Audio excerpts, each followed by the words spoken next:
É bem contraditório, porque quando a gente fala sobre o processo do racismo, né, a perversidade do racismo, que ela vai se perpetuando, e aí a gente traz aquela pessoa não preta quando ela não escuta, não quer escutar o protagonismo, né, da gente como pessoa preta, dizer que não é racista. E a gente ainda trazer e entender que esse racismo, quando a gente fala estrutural, ele é pensado, né?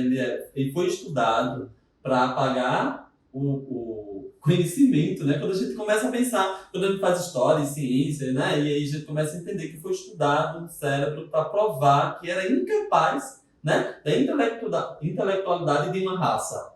Ela era inferior. E aí, quando a gente traz o protagonismo quanto pessoa preta, e você traz isso com muito ênfase, né? Porque quando fala você, e aí sujeita preta, nesse lugar que você está, nessa violência que você vive, porque tem esse processo, né? Também, você hoje está com as juntas, né? Disputando agora a deputada federal, mas isso no lugar que você está, no lugar de poder que você está, você não deixa de passar racismo. Isso. Né? Então, ser preto no Brasil, ele também tem essa conscientização, né? Por mais que sejamos protagonistas de determinados espaços que a gente quer alcançar e que vai alcançar, isso não deixa, né, de a gente não sofrer o racismo em diversos extremos, né, lugares. Infelizmente, né, isso é muito perpetuado e muito violentado no nosso corpo. Sim, né? sim, com certeza. E aí, quando a gente pensa isso, né, eu trago você que traz essa representatividade muito forte de mulher nesse lugar. A gente, quando pensa na transexualidade, quando a gente pensa nessa mulher, né, a sociedade já traz um pensamento violento de encontrar esses povos, esse sujeito, essa sujeita, em um lugar não existente, né? Isso. Que é uma coisa de um apagamento que não é de agora, né? Essa violência não é de agora. Vem desde a invasão do Império Português aqui no nosso país chamado Brasil, né? Eu não sei se vocês conhecem a história das comunidades indígenas, né, pré-colombianas, ou antes da chegada do pessoal europeu aqui, que tinha as pessoas indígenas chamadas dois espíritos. E essas pessoas dois espíritos, nas sociedades indígenas, antes da chegada dos europeus, eram pessoas endeusadas, né, tidas como divindades nessas comunidades, né, tradicionais aqui do Brasil e das Américas. Mas quando os europeus chegam nas Américas e descobrem que essa pessoa, dois espíritos, que a gente hoje denomina de trans, poderia ter um risco para a família tradicional europeia, poderia ter um risco para o patriarcado, começa a fazer o apagamento dessa identidade dessa pessoa, dois espíritos. E hoje essa identidade dois espíritos, ou two spirits, né, como a gente fala em inglês, é uma identidade que foi apagada, que foi marginalizada, que foi criminalizada, que foi exterminada porque era uma ameaça ao modelo de família burguês europeu. Então, no padrão tradicional de família, ou você era homem ou você era mulher. Não podia ser essa pessoa trans ou dois espíritos, como se falava na época. Né? Então, assim, veja de onde vem o preconceito e a discriminação contra nós, mulheres trans. Né? Porque a gente somos consideradas uma ameaça ao padrão de família tradicional brasileiro, que vem de origem europeia burguesa, né?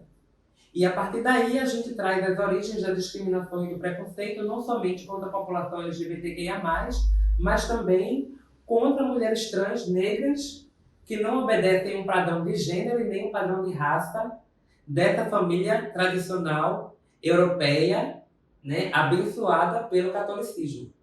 Abençoada pelo catolicismo, né? Então, assim, como é que a gente também problematiza essa família tradicional, né? Que é uma família tradicional brasileira que está fadada ao fracasso, né? Num contexto de violência doméstica, que a gente tem mulheres apanhando dos maridos, em que a gente tem um cenário em que a família, tida como família tradicional, precisa ser objeto de estudo, de debate e de reflexão. No cenário de violência, no cenário de desigualdade de gênero, porque a gente não questiona esse fato de o homem ser o dono da casa? Porque a gente não questiona a divisão injusta do trabalho doméstico. Porque a gente não questiona a criação dos filhos que deve ser de forma igualitária entre pai e mãe, não somente nas costas da mãe. Mas entendendo que tudo isso é fruto de uma sociedade brasileira que adotou um modo de família tradicional português em que não admitia que houvesse transexuais ou travestis tentando interferir nesse padrão de família. E aí vem a história do apagamento da identidade trans, né? Vem a história do extermínio, da eliminação da própria cultura trans no nosso contexto de sociedade brasileira que a gente tem hoje, né? Hoje a gente vive num país que mata pessoas trans, né, de todas as formas, num país que mais mata pessoas transexual e travesti no mundo, e isso guarda muito da história desse corpo que, querendo ou não, é uma ameaça ao padrão tradicional de família, ao padrão tradicional de sociedade, né? Mas que a gente também vem na luta e na militância contra esse extermínio, essa violência contra nossos corpos, entendendo também esse sentido racializado, né, da violência contra nossos corpos. Porque uma trans branca rica não está tão vulnerável quanto uma trans pobre e preta. Então, assim, entender os vieses da violência transfóbicas relacionado também à questão da raça e da classe, né? Que são coisas que a gente não pode dissociar uma da outra, na verdade. Isso é interessantíssimo que você trouxe, Sim. porque gente, eu sabia que a gente ia aprender muito. É extremamente importante. Primeiro que quando a gente fala em décadas, né? E aí eu vou trazer a minha vivência quanto isso. Quando a gente via uma mulher trans na televisão, ela falando sobre estética, uma mulher branca e rica. Sim. Né? Então, assim, essa televisão, esse canal de mídia que a gente sabe extremamente embranquecido, né? E aí a trans, ela sempre quando ela era protagonista de uma estética branca, né? Por mulheres trans brancas, e era isso, não tinha um outro contexto, não tinha um outro diálogo sobre essas mulheres, né? Na televisão. Quando a gente via mulheres trans na televisão em um outro momento preta, ela era exterminada. Né? Então, assim, o índice que você traz, altíssimo, e aí a gente para para pensar, né? Então, você que está nos escutando, o extermínio da mulher trans no Brasil, ela não é nacional, né? O índice alto nacional é mundial. Então, isso é extremamente pensante, o nosso poder que a gente tem, né? E aí, real, trazendo aqui a política com grande importância, né? Quando a gente vai votar, a gente tem que pensar realmente, né? E refletir quem estamos votando. Porque quando a gente fala que o Brasil é o país mundial que mais extermina mulheres negras, e uma mulher negra está fazendo essa reparação e está candidata a deputada federal, e aí quando a gente fala como é que a gente vai colocar o nosso, né, quando a gente fala do antirracismo, né? Como é que eu vou trazer aqui? O machismo ele é muito esperado, sobretudo no homem, né? Então, como é que a gente vai trazer essa desconstrução aqui? É nesse momento do seu voto, no momento desse poder que a gente tem, né, como cidadão. Porque esse poder não foi nos dado, não. A gente conquistou. Então, se conquistamos, temos direito para ele, né? Então, aqui agora eu estou fazendo uma campanha para ela, mas é importantíssimo, gente. Porque quando a gente retrata isso, nesse momento que a gente está aqui tendo essa oportunidade, infelizmente, pode estar nesse momento a mulher trans sendo assassinada.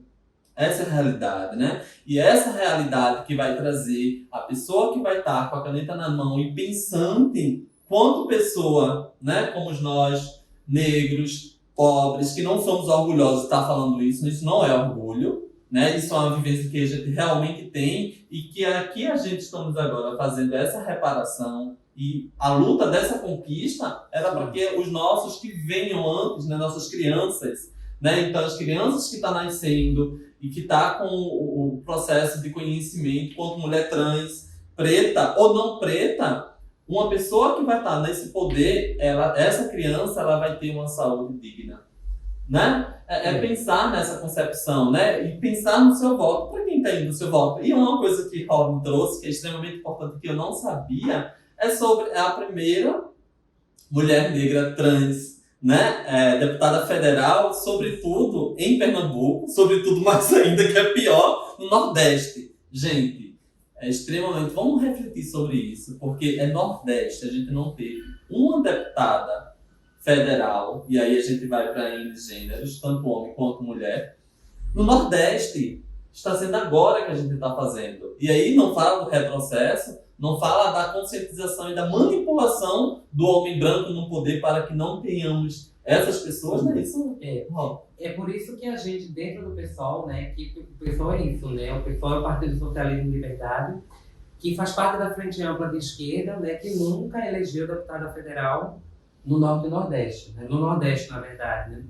Mas a gente também coloca esse questionamento sobre a reforma da estética da política, né? A gente até brinca que muitas pessoas dizem, não quero saber, vou votar em branco. Aí a gente chega e diz, não vote em branco, vote em preta. Vote em preta, porque a gente precisa colocar mulheres pretas nesses espaços políticos, né? Seja na Câmara dos Deputados, no Senado, na Assembleia Legislativa, no governo do Estado e depois também futuramente na Presidência da República, porque também tem essa ausência de mulheres negras na Presidência da República. A única mulher que a gente teve presidente foi uma mulher branca legitimamente eleita com mais de 50 milhões de votos e foi vítima de um golpe. Isso é reflexo do racismo e reflexo do machismo também na política brasileira. Sabe? Então, quando a gente se coloca nesse local, se coloca justamente questionando a necessidade de a gente ocupar esses espaços. Não é votar em branco, é votar em preta, entendendo essa necessidade de ocupar a política no sentido da raça e também do gênero, né? Não é à toa que a gente tem também o próprio dia 25 de julho como sendo o dia da mulher negra latino-americana e caribenha, porque a gente do movimento de mulheres negras entende que o 8 de março é um 8 de março europeu, embranquecido e que não traz o debate da raça associado ao debate de gênero. Então, a gente sentindo falta dessas discussões e desses debates, trazendo o conceito de decolonialidade, a gente também trouxe o 25 de julho para fazer uma oposição ao 8 de março, que é o 8 de março burguês, embranquecido, que tem como objeto padrão uma mulher eurocêntrica. Então, assim, não tem como a gente dissociar conceitos de gênero e de raça e luta de classe também nessa proposta, nessa perspectiva de ocupar esses espaços, de transformar essa política que a gente tem como proposta, como objetivo, um protagonismo em primeira pessoa, né? Não é votar em branco para os brancos mandarem na vida da gente. É votar em preta para a gente ter o protagonismo e fazer a política em primeira pessoa. Eu faço, nós fazemos, em conjunto, o nosso próprio projeto de vida. É o fortalecimento em coletividade. Sim, né? sim.